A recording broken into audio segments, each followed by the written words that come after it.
এই যে এটা কি ছিল? এই এটা কি ছিল? এটা কি ছিল? এইটা কি? আল্লাহ, আজ একটা বিরাট ফাটাফাটি হইব। ওই মার মার মার, ওই মার কক সর্বতে মার, মাইরা ভালো আর মাইরা ভালো। এত তাড়াতাড়ি বক্স ফাইটও স্টার্ট হয় না যত না তাড়াতাড়ি মিথিলা ইয়াসিন আর রাকিব অন্তরাদের মধ্যে ফাইট হয়। কি সব বস্তি যে অনলাইনে হাজির হয়, পাবলিক প্লেসে পুলিশের সামনে বস্তি মার্কা কাজ করছে। দোষ বাজান মোটামুটি ভাবরে দুজনেরই আছে। হিরাম একটু বুঝুই কত। মন দিয়ে জাস্ট ভিডিও দেখতে থাকো বলতেছি, আস্তে আস্তে আসল মুখোশ বাহির করতেছি। বস্তিগুলো হঠাৎ যদি ভালো কোনো পজিশন পেয়ে যায়, তারা কি এসবের মান রাখতে পারে ভাই? কিভাবে সমাজে চলতে হয় এদের আদেও কেউ শিখায় নাই। ওফস, কিভাবে শিখবে? টোকাই বস্তি ছেলে মেয়েদের কে শিখাবে কিভাবে সমাজে চলতে হয়? এরা আদেও জানে না। জানলে বাজান স্যাসরা রাকিব হোসেন কখনো 2 দিন পর পর নতুন নতুন বাহানা বানায় না। আমার মনে হয় ইয়াসিন মিথিলাও ধোয়া তুলসী পাতা না ভাই। আগের বার তো মিথিলার জন্য যত যা হয়েছিল, এদিকে বাজান রাকিব হোসেনকে এসবের জন্য পালিয়ে পালিয়ে থাকতে হলো। না হলে আবার কে কোন দিক দিয়ে বাস দিয়ে দেয় বুঝতে পারবে না। পরে পেছনে তাকালে বাসার থাপ্পড় ছাড়া কিছু খুঁজে পাবে না।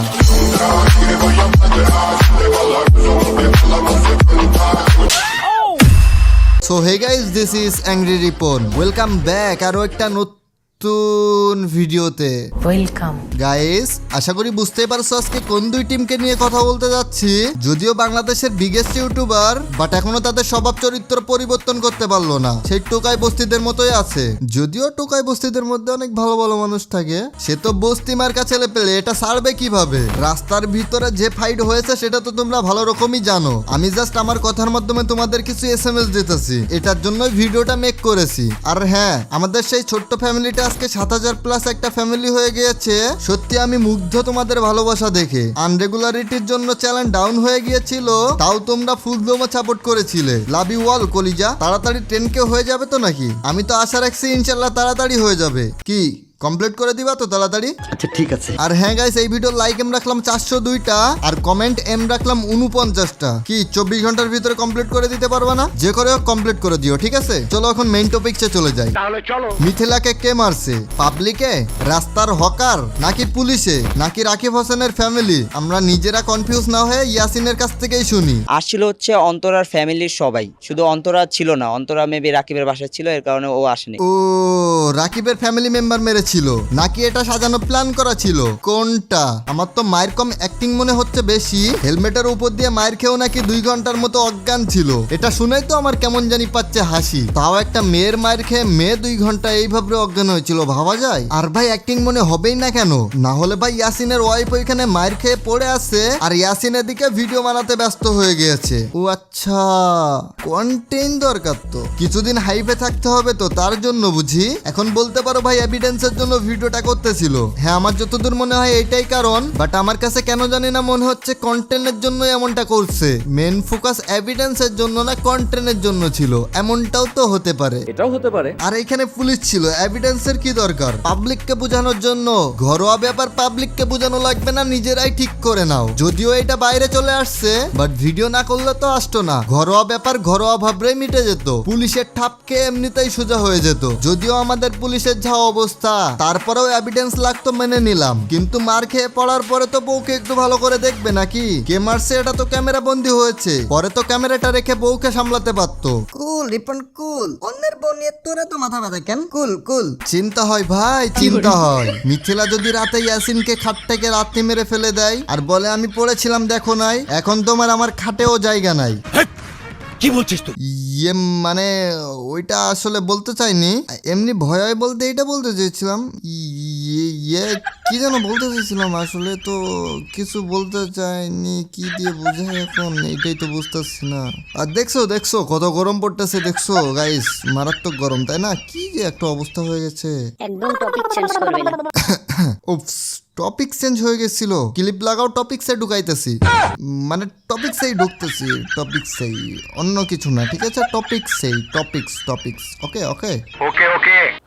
একজন ছিল অপরিচিত, যে পরিচয় দিচ্ছে অন্তরার বান্ধবী বা এলাকার ভিত্তিক যে পাওয়ার থাকে, কোন একটা মামার পাওয়ারে উনি হচ্ছে আমার হাত ধরে, ডান হাতটা ধরে পিছনে নিয়ে গিয়ে মোচড় দেয়। তো অবশ্যই মোচড় দিলে পুরো শরীরটা অবশ হয়ে যায়। সেই মুহূর্তে অন্তরার বড় বোন সুমি মেবি উনি আমাকে ফোন দিয়ে এখানে একটা আঘাত করে, আর হচ্ছে খামচি দিয়ে, যার দাগ এখনো আমার আছে।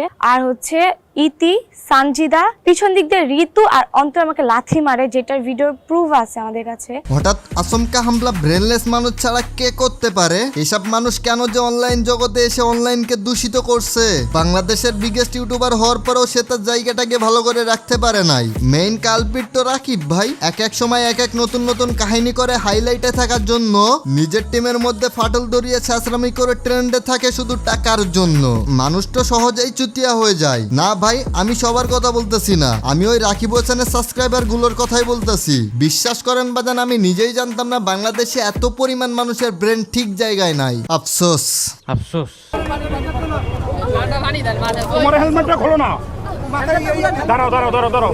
আর আমি একটা কথা বুঝি না ভাই, বাংলাদেশের পুলিশের এতটাই খারাপ অবস্থা হয়ে গিয়েছে যে পুলিশের সামনে মারতেছে। পুলিশ কি এতটাই সস্তা হচ্ছে নাকি আসল টাইগাররা পাওয়ার হারাচ্ছে? জনগণের টাকা দিয়ে পুলিশ চলে জনগণকে প্রোটেক্ট করার জন্য, সেভ করার জন্য। বাট এখানে কি দেখলাম, একে তো পুলিশের প্রতি সবার রেসপেক্ট উঠে যাচ্ছে, আরো এমন কাহিনী দেখলে যারা রেসপেক্ট করে তাদেরও মন চটে যাবে। আর হ্যাঁ, কয়েকটা পুলিশের জন্য গোটা পুলিশকে খারাপ বলা ঠিক না, এর মধ্যেও অনেক ভালো পুলিশ আছে যারা দেশের জন্য যা ইচ্ছা তা করতে পারে। আমি ওই সকল পুলিশদেরকে সত্যি অনেক রেসপেক্ট করি। আমাদের সবার মুখে একটা স্লোগান থাকা অবশ্যই উচিত, পুলিশ যেমন সাধারণ মানুষের জন্য, ঠিক তেমনই সাধারণ মানুষও পুলিশের জন্য। এদিকে তো রাকিব হোসেনের পালিয়ে পালিয়ে কাটতেছে, পাপ আর কতদিন চাপা দিয়ে রাখবে? পোল তো একদিন না একদিন খুলবে।